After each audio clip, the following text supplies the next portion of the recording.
Yang G ini sebenarnya lebih apa ya, lebih bisa dibilang lebih menyeramkan. Ini kayak ibaratnya kalau yang W tadi kejadian gua waktu ngambil air, hilang airnya di kontrakan pertama, dan G ini adalah cerita gua ketika gua ditampakin sama jubah hitam di kontrakan kedua. Sorry. Jadi kayak gitu. Nah, gue mungkin langsung cerita ke cerita yang di G. G ini yang tadi gue udah bilang juga sama Leo, dan Leo juga udah sempat ingat. Emang gedungnya itu dekat banget sama kuburan, di daerah Karet, daerah kantornya, perkantorannya, dan ada banyak banget kantor di gedung ini, dan ini gedung yang udah super lama, super tua, super nyebelin karena kayak bener-bener, aduh. Parkirannya susah, gedung dari luar udah kelihatan ini. Iya, bener-bener lah, parkiran susah, motor kayak nggak punya parkiran, terus kayak masuk gedung harus tukar akses beberapa kali. Oh my god. Kayak dan untungnya kantor kita udah pindah ya ke gedung baru, Leo. Itu thanks God. Oke. Nah, lanjut ke ceritanya.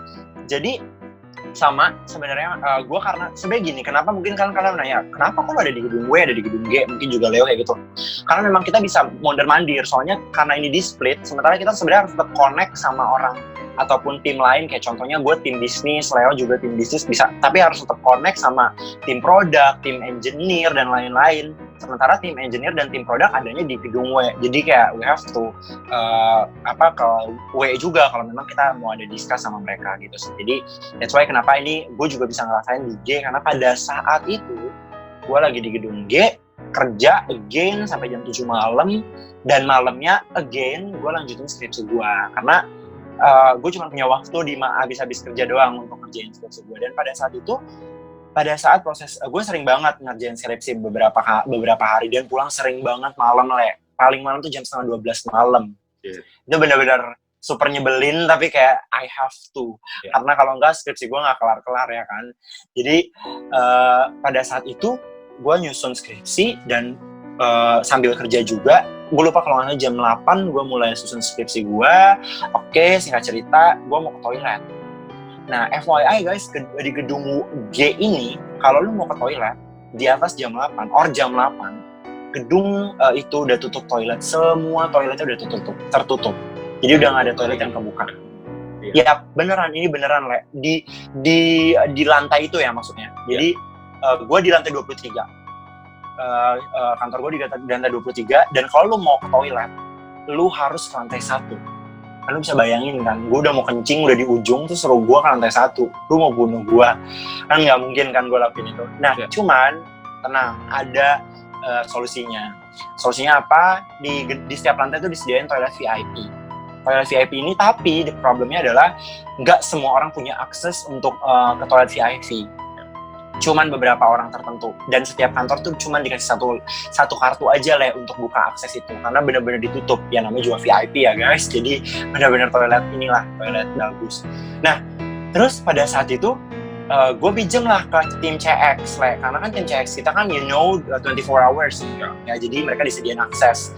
Ya udah gue pinjem dong, gue mau ke toilet, gue pinjem sama tim CX, gue ke toilet, gue buka, gue masuk. Nothing happen di toilet. Semuanya fine-fine aja. Padahal posisi semuanya udah dimatiin lampu dekat lift, dan juga coworking space karena kan coworking space J ini dia punya dua pintu gitulah. Gue di pintu 1 dan ada lagi satu pintu kedua. Gedung yang sama tapi, dan brand yang sama juga. Nah, di pintu yang gedung kedua juga dimatiin semua lampu, jadi super scary ya malam-malam jalan. Cuman yaudah, nothing keluar dari toilet, gue buka pintunya, gue bener-bener yang kayak, ini bener-bener gue nggak tahu gimana, bukan menyusun kata-kata, tapi gue bener-bener kayak, gue berharap, karena gini waktu terakhir gue ceritain di IGTV gue, itu malamnya gue mimpi. Itu malamnya gue mimpi sesuatu hal yang kayak maksudnya hal-hal serem lah, ibaratnya hal-hal aneh yang gue mimpi. Oke, lu cerita mimpi lu setelah lu selesaikan cerita yang ini. Jadi gue waktu itu mimpi benar-benar gue dikejar-kejar sama sosok yang benar-benar kayak mau ngebunuh gue. Itu benar-benar yang kayak gue nggak bisa bayangin sih sebenarnya kayak gimana sosoknya, tapi benar-benar yang kayak mungkin aneh terlihatnya atau terdengarnya, tapi ini benar-benar terjadi, dan gue benar-benar yang kayak dikejar-kejar sampai yang capek. Gue mimpi yang benar-benar sampai capek banget, dikejar-kejar, terus tapi kayak orang yang ngejar gue tuh kayak berusaha memang untuk ngebunuh gitu loh. Dan padahal itu posisinya gue pun nggak tahu gue ada di mana. Tapi gue nggak tahu itu kan nggak sama sekali. Karena gue nggak bisa, makanya tadi gue bilang gue nggak bisa bayangin dan gue nggak bisa explain ke lu kayak gimana orangnya. Itu dia. Makanya gue nggak tahu apakah ya kita nggak tahu kan ada yang suka bilang ya jangan suka cerita-ceritain nanti lu didatengin bla bla bla bla gitu kan. Ya we never know lah ya. Mungkin that's one of things, gue juga nggak tahu, tapi ya maksudnya gue sebenarnya bukan menceritain mereka juga kan, tapi lebih ke kejadian apa sih and apa yang kita bisa learn dari kejadian ini kan sebenarnya itu kan. Cuman ya gue nggak tahu lah. Dan so hopefully abis malam ini gue cerita sama Leo nggak terjadi lah ya. Ya mudah-mudahan. Gitu. Nah, ya mudah-mudahan. Nah pas keluar dari toilet gue mau, jadi kan posisinya ini ada lift, terus ada perlintasan jalan, gedung kedua, dan lurus di tengah ini adalah gedung pintu 1 yang tempat gue kerja itu. Mau masuk sana, gue jalan, dan benar-benar di persimpangan ini, di perlintasan ini, keluar dari toilet, gue belok dikit, pas gue mau maju ke tengah, mau masuk ke pintu, belum dekat ke pintu ya, maksudnya mau jalan ke arah sana, itu benar-benar gue lihat bayangan perempuan pakai jubah warna putih dengan penutup kepala yang benar-benar, gue sampai benar-benar cari di Google yang benar-benar mirip sama apa yang gue lihat. Benar-benar gue cari, benar-benar gue scroll satu persatu yang gue buat upload di IGTV gue, karena gue pengen benar-benar kayak gue nggak bisa bayangin gambar apa. Gue nggak bisa gambarin secara gambar, tapi seenggaknya itu hampir mirip, pas 90% mirip. Itu benar-benar sosoknya benar-benar kayak perempuan pengantin pakai, oh my god, gue benar-benar yang kayak gue langsung naik. Kalau lo bisa lihat, iya, lo kalau bisa lihat bibir gue nih benar-benar yang kayak gemeteran, yang kayak gitulah. Jadi pas pada saat itu dan dia benar-benar jalan yang benar-benar bukan pelan, tapi benar-benar jalan cepet banget, benar-benar yang kayak lu tahu angin yang benar-benar tiba-tiba ngegampar badan lu, dia benar-benar cepet set banget, seolah-olah dia mau masuk ke gedung kedua, pintu kedua, karena gua di pintu 1 kan, karena pintu kedua itu kan selaras atau sejalan lah, satu rule gitu kan sama si lift dan perlintasan yang tadi gua maksud. Dan itu benar-benar gue yang kayak, oh my god, ini. Dan gue kan bukan tipikal orang yang teriak atau bukan tipikal orang yang pingsan, kesurupan atau apa kalau lihat hal kayak gitu kan, enggak. Cuman gue yang kayak lemes banget, lutut gue tuh kayak turun ke bagian kaki, bagian telapak kaki benar-benar kayak hilang, kosong. Dan gue benar-benar deg-degan banget, benar-benar yang kayak why this happen to me gitu loh. Gue cuma bisa bilang kayak gitu, dan kayak apa yang salah hari ini, gue ngomong kasar apa sih hari ini, gue ngomong sembarangan apa sih atau apa. Gue balik lagi ingat-ingat itu, terus kayak berusaha untuk oke, biasa aja gitu loh, biasa aja, dan gue nggak mau ceritain ke siapa-siapa. Sampai ruangan CX gue mau ngembaliin kartu, gue cuma bilang ke CX, guys be careful, tempat ini nggak aman. Gue cuma bilang kayak gitu doang. Sampai CX tuh kayak, apa sih Zal, maksud lo apa gitu loh, kayak gue cuma bilang kayak gitu doang karena gue nggak mau ungkit-ungkit juga kan. Sampai akhirnya gue up di sosial media gue, dan itu pun udah cukup lama. Terus ya udah, nothing happen. Dan again setelah mengalami kejadian itu, gue nggak mau berlama-lama di gedung itu, walaupun sebenarnya kejadian gue belum selesai. Gue memutuskan untuk oke, I have to go, gue harus pulang. Gue siapin semua barang-barang gue, dan gue tuh biasa banget di gedung G ini kalau bukan di end of day, maksudnya bukan di hari Jumat, gue pengen taruh laptop gue di locker, karena setiap orang tuh dapat locker kalau di gedung ini lah. Jadi itu waktu itu gue lupa hari apa yang jelas, bukan hari Jumat, jadi makanya gue taruh laptopnya di locker. Dan setelah ngembalin kartu ke CX, gue masuk dulu ke ruangan gue ambil laptop gue dan tas laptop gue mau masukin ke locker. Nah, mungkin tadi gue belum mention ya, jadi pada saat gue mau masuk ke pintu 1, otomatis gue buka pintu dong, karena pintu tutup ya nggak, karena kan ada akses juga. Nah, gue buka, gue tutup lagi. I swear to God, gue udah tutup pintunya. Gue make sure banget gue udah tutup pintunya, karena di situ pun udah nggak ada orang sama sekali, udah sepi banget. Resepsionis ataupun community managers itu udah nggak ada orang sama sekali. Pintu semuanya udah gelap, daerah udah gelap juga. Oke, gue udah tutup. Pas gue ambil laptop, majulah gue ke depan lagi, ke dekat pintu, karena kenapa? Lockernya itu benar-benar di samping pintu, Gue mau masukin ke locker gue laptop gue, dan again itu nggak sampai 10 menit, even nggak sampai 5 menit lah gue bilang. Bukan karena gue ngomong selalu nggak sampai 5 menit, tapi ini bener-bener nggak sampai 5 menit, karena gue bener-bener cuman jalan cepet, ambil laptop, dan karena gue udah pengen pulang, udah takut juga. Gue mau masukin laptop gue ke dalam locker, you know what? Pintu yang tadinya ketutup, 2 pintu yang tadinya ketutup, even gue bukanya cuma satu doang, karena itu gagang terpisah. Gue buka pas masuk cuma 1, dan tutup lagi. Gue make sure banget pada saat gue mau naruh laptop gue, bener-bener gue lihat pintu itu dua pintunya kebuka, Le. Dan itu nggak sampai 5 menit jaraknya. Itu bener-bener dua-duanya kebuka. Gue bilang lagi, I swear to God, gue udah tutup pintunya. Bener-bener gue make sure banget. Gue nggak lupa karena gue panik atau apa. Itu ketika lu lihat pintunya emang udah dalam kondisi terbuka, atau ketika lu lihat dia proses ngebuka? Enggak, bener-bener udah kebuka. Udah kebuka. Bukan proses kebuka, tapi udah kebuka. Dan kebuka itu bener-bener full kebuka. Tapi yang bikin gue aneh, gak ada orang sama sekali. Gue bener-bener yang kayak, siapa gitu loh. Gue bener-bener sampai kayak, bener gak sih ini siapa gitu loh. Dan mau ngapain juga, even ada orang yang, karena gini, itu di situ udah gak ada orang sama sekali ya. Maksudnya udah gak ada orang dari kantor lain, kecuali gue dan tim CX yang ada 3 orang. Dan tim CX 3 orang, pas setelah gue lihat pintu itu kebuka, gue lihat mereka masih di ruangannya. Dimana ruangan mereka tuh jauh dari pintu. Ibaratnya kayak mau ngapain juga, mereka kan buka pintu dan lain-lain. Gue kan mikir gitu juga kan. Jadi, gak sampai 5 menit, gue ambil laptop gue mau naruh ke locker, kok tiba-tiba pintu kebuka. Itu bener-bener gue yang kayak, siapa? Dan kayak kenapa gitu loh. Itu bener-bener yang kayak, itu bener-bener yang bikin gue masukin laptop, sampai lu tahu Le kejadiannya, hari itu gue gak kunci laptop gue tinggal, maksudnya gue gak kunci lokernya, jadi gue cuma masukin itu saking udah takutnya Le, saking udah takut sih, lebih ke panik gitu loh. Gue sampai gak tutup lagi Le, gue yang kayak masukin laptopnya, gue tarik kuncinya dan kayak gue ingat aduh udah gue kunci belum, terus kayak gue udah I don't fucking care, gue tinggalin, gue ambil tas gue pulang, gue bilang sama CX, guys thank you so much for having me, dan gue harus pulang, gue bilang. Dan benar-benar pada saat itu gue tutup. Dan pada saat jalan setelah pulang itu benar-benar yang kayak gue nggak tahu ya, nggak ada kejadian apa sih sebenarnya, cuman ada hal yang bikin gue aneh. Ini nggak gue ceritain di IGTV gue, tapi kayak ini gue ceritain doang di sini. Pada saat di lift, pada saat proses pencet lift, kita kan tahu kita memang harus nunggu ya. Tapi kalau di jam-jam malam, kita tahu pasti nggak bakal antri lah. Ngapain nih? Berarti pasti kebuka lift juga cepat. Tapi pada saat gue pulang itu ada hampir lebih dari 15 menit. Baru liftnya kebuka. Itu benar-benar yang kayak, dan gue tuh benar-benar stand alone di depan lift yang benar-benar udah gelap, di mana dekat dengan tempat kejadian tadi gue ditampakin sama bayangan cewek berjubah putih yang satu roll jalannya. Itu benar-benar cuman kayak samping-sampingan doang. Gue ditampakinnya sama gue nunggu. Itu almost 15 menit lah. Gue yang kayak shit gitu. Gue kayak sampai ngomong why this happened to me gitu. Gue nggak ngerti sih, tapi itu kejadian itu benar-benar bikin gue panik banget deh, pokoknya bikin gue panik. Dan di malamnya langsung lu dimimpiin? Enggak malam abis kejadian, tapi malam abis gue cerita. Oh ya. Iya, waktu gue bikin di IGTV.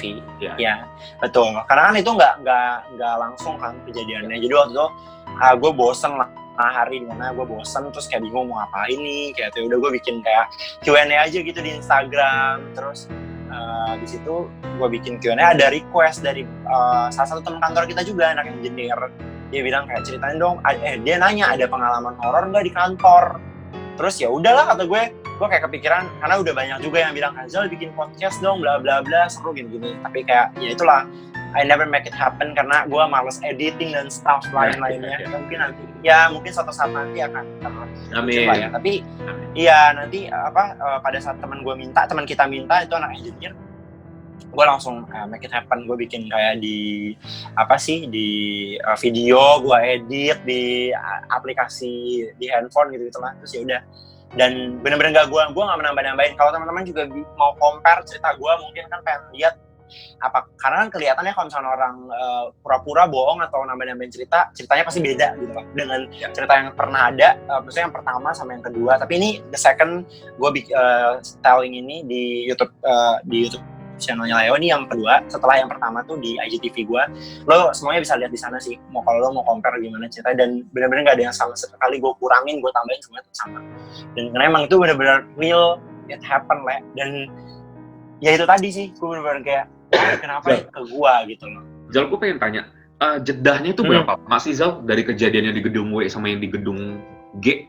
Nah itu dia Le, the problem, gue lupa berapa lama. Cuman kalau nggak salah itu nggak sampai 2 minggu. Nggak sampai 2 minggu kejadiannya. nggak sampai 2 minggu, bahkan mungkin kayak nggak sampai seminggu. Makanya gue lupa sih cuman kejadiannya berapa lama. Tapi gue rasa ya karena gini, gue inget banget karena gue lagi nyusun skripsi dan gue tuh setiap hari ngerjain skripsi, dan jadi kayaknya tuh nggak nyampe seminggu lah. Mungkin yang paling lama seminggu lah, paling lama. Oke. Nah gue sebenarnya ini sih Zal, gue sangat tertarik dengan sosok yang lu lihat itu ketika lu tadi bilang cewek pengantin itu, gue langsung kayak oh shit man, ini gue kayak naik semua tau gak lu? Ketika lu kayak gue langsung kebayang aja gitu gue, karena ada beberapa kayak langsung di pikiran gue tuh mewujudkan itu gitu, sosok itu. Tapi maksud gue ketika lu lihat itu bener-bener lu ngelihat bayangan yang bentuknya bayangan apa emang wujudnya nyata?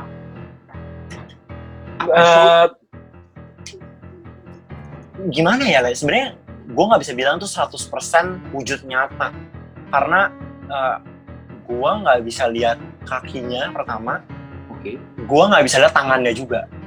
Tapi I see something like ayam gitu maksud lu? Ya, something yang, tapi maksudnya gue ngelihat sesuatu yang bentuk seperti face gitu loh. Tapi gue nggak lihat bentuk yang benar-benar apa sih kayak mata, alis atau mulut atau apa. Gue nggak benar-benar lihat seperti itu. Tapi gue lihat kayak gimana sih bentukan muka, Le? Bentukan yang kayak, you know what I mean? Kayak gitu. Ya makanya gue bisa bilang gue lihat sosok gitu loh. Mungkin ini nggak jauh beda sama kejadian yang tadi gue ceritain yang tentang di rumah gue yang kedua, kontrakan gue yang kedua, yang sosok yang bayangan. Cuman kan kalau bayangan gue bener-bener bahkan even gue gak lihat mukanya. Tapi kalau itu gue bener-bener lihat again sosok tubuh. Tapi even gue nggak lihat tangan, nggak lihat kaki, tapi gue lihat something menyerupai muka. Dan mukanya lu ingat? Walaupun gue nggak lihat secara, enggak sih. Gue nggak ingat dan gue nggak mau ingat sih. If I close my eyes, I just can't remember. Gue lihat ya sosok itu gitu loh, sosok itu yang kayak wah shit, itu gue males sih sebenarnya. Cuman kayak gue masih terbayang-bayang yang kayak apa ya, dia lewat depan gue, itu males sih lo, Le. Udah males banget ya. Oke, kalau begitu wow, itu kayak gila, keren banget sih. Itu cerita yang bener-bener kayak gue udah pernah dengar ini dari lu, tapi ketika lu cerita langsung di sini tuh dan gue dengerin langsung lu cerita ini, gue dan ke teman-teman channel gue ini kayak gue ngerasain banget gitu Zal, ngerasain banget. Dan mungkin ya itu sih ya salah satunya yang tadi udah disampaikan sama Rizal, itu pesannya bahwasannya ya lu dimanapun lu berada, ya lu di gedung yang bagus, ya lu di kawasan elit dan dimanapun itu ya jaga sikap, jaga perkataan, walaupun sebenarnya kita udah bersikap baik pun kadang ada aja ya kita nggak bisa ngelakin itu ya nggak sih? Yes. Ya kan? Karena betul agree. Kita hidup berdampingan dengan mereka juga gitu. Tapi kan ini kayak adanya cerita ini kan bikin kita tahu bahwasannya mereka itu eksis gitu kan ya. Dan ini pengalaman yang emang kita dan gua nggak bisa lupain juga, apalagi kalau kita ngalamin itu sendiri gitu ya. Wow. Benar banget. Wow, gila. Oke, gila. Itu thank you banget Zal buat cerita-cerita lu. Sip. Sama-sama. Kita doakan skripsinya Rizal cepat selesai. Amin. By the way, sebenarnya udah ada kabar baik sih, Le. Apa tuh? Udah selesai sih. Jadi kemarin puji Tuhan udah selesai dan tinggal tunggu sidang. Kapan kira-kira sidang? Iya. Nah, kemarin ini kan karena kita tahu ya pandemi COVID-19 ini yang maksudnya it happen sama kita semua. Jadi karena ini SK dari kampus gue belum keluar untuk sidang online. Jadi kalau nanti SK-nya udah keluar, mungkin sidangnya akan online. Tapi kalau enggak pun ya akan live mungkin di kampus. Gak tahu juga lah, makanya hopefully lah guys, kita pokoknya selalu berdoa semoga pandemi ini cepat berakhir. Amin. Gitu. Wah, oke lah. Gila, keren banget. Sip. Betul, udah siap untuk terjun ke dunia apa sih? Dari dunia lain. Dari dulu gue udah terjun ke dunia ya. Gila ya lah ya. Maksudnya Congrats banget buat lo. Mudah-mudahan nanti Dika juga nyusul ya, karena Dika kan juga lagi nyusul skripsi juga. Iya, benar. Actually kita juga seumuran sih. Kelahirannya sama di tahun 98 dulu. Iya, pokoknya thank you juga loh, Le. Gue udah di-invite kayak gini. Such an honor. Jadi semoga cerita kita ini menginspirasi ya, bukan mau menakut-nakuti kalian. Tapi berasa motivator ya, inspirasi orang ya. Iya, maksudnya seenggaknya gini loh, seenggaknya kita bisa bikin orang jadi lebih mawas sendiri lah ya, jadi lebih berhati-hati dalam bersikap. Mungkin tadi gue nggak tell you guys lebih detail kayak apa sih sebenarnya sikap yang melanggar kalau nantinya kita bakal kayak maksudnya terjadi hal kayak gitu. Mungkin gue nggak jelasin secara detail, tapi you guys know lah apa yang gue maksud gitu. Ya. Oke. Siap. Thank you banget Zal buat waktunya. Ya. Sip. Buat lu semua sama-sama banget ya. Udah nonton ini, jangan lupa untuk di komen, share, di like, di subscribe juga ya. Ini videonya agak panjang. Jangan lupa ya guys. Kalau dengar Rizal ngomong tuh enak ya. Mudah-mudahan lu semua pada bisa menikmati video panjang ini. Atau mungkin nanti gue bikin 2 part ya. Kita lihat aja nanti kayak gimana ya. Yes. Oke, thank you banget Rizal, thank you banget buat lu semua. See you on the next time. Bye. Bye bye.